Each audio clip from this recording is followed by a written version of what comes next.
More men than ever before think they are allies to women in the workplace, but not all women would agree with that. Yeah, Eliza VanCort, author of A Woman's Guide to Claiming Space, has dedicated her life to empowering women.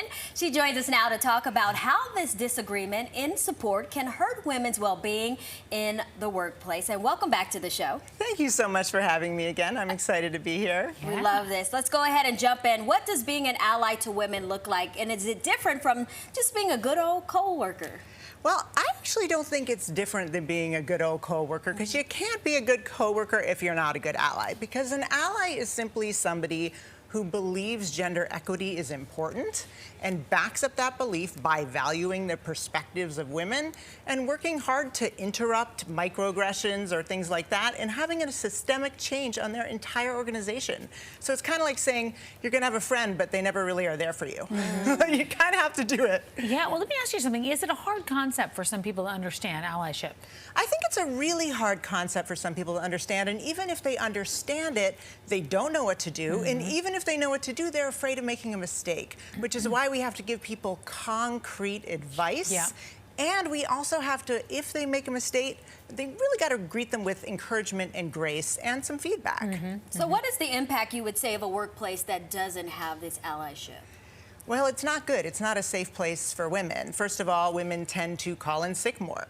They don't offer their ideas, which reduces the marketplace of ideas. Sure. On top of that, they tend to quiet quit or quit altogether, so nobody wins. So you say there are several ways that organizations can help make sure that women's voices are heard. What are some of those ways? Yeah, well, first of all, check your own privilege. Figure out, do I have privilege? Also, make sure that women are being hired or promoted, and make sure that if you see something happening, you learn how to interrupt it. That's so critically important. What would you say to men who may either feel threatened about this type of work environment or just a little confused by it?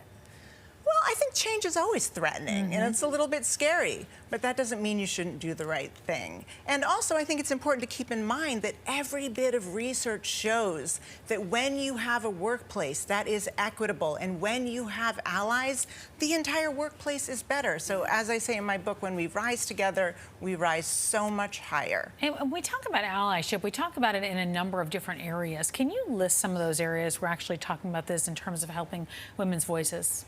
Well, I mean, there are many things we can do to help women. One thing we can do is teach people how to interrupt microaggressions, such as mansplaining. And if you want, I can give you an example of that. Sure. I love examples. So let's say we're at a table and Jane comes up with an idea. And then Chad says, "Here you go," and then says the exact same thing. And suddenly everybody's like, "Excellent idea, Chad. We love it." What you can say if you're an ally is, "Hey, you know, I really understood that in the first place, but thanks. I really appreciate that you restated that, Chad, and clearly you support the idea, and I just want to say to everyone, I support Jane's idea as well." Nice. All right. That's a classy way to do it. You're not criticizing anybody. You're making clear where it came from. Yeah, exactly. I mean, there are ways to hit it head on, but I think sometimes reducing the drama and just trying to credit the person who actually came up with the idea is the way to go. You gave us a great example of mansplaining. Is there anything else that you'd like to share regarding this, though? Well, there is a technique to shut down interruptions. If you'd like to see it, I'm happy to teach you.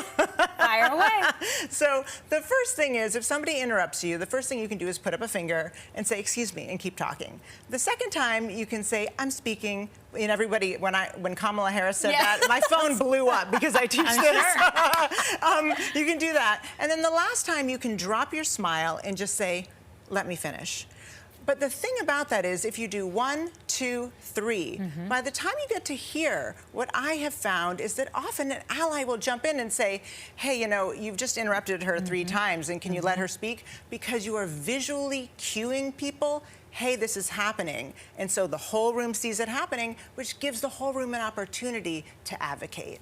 Absolutely. It's good to see you. It's so good to see you as well. Always nice to have you. Always nice to have takeaways like this, because it's so very, very important. It's so critically important, and we really all do better when allies are there, making sure that everybody is in the marketplace of ideas. Yeah, no question about Eliza, that. thank you so much for being here. Thank you for having me. And if you would like more life-changing steps to empowerment or to purchase A Woman's Guide to Claiming Space, you can follow Eliza on TikTok or Instagram. The information is right there on your screen.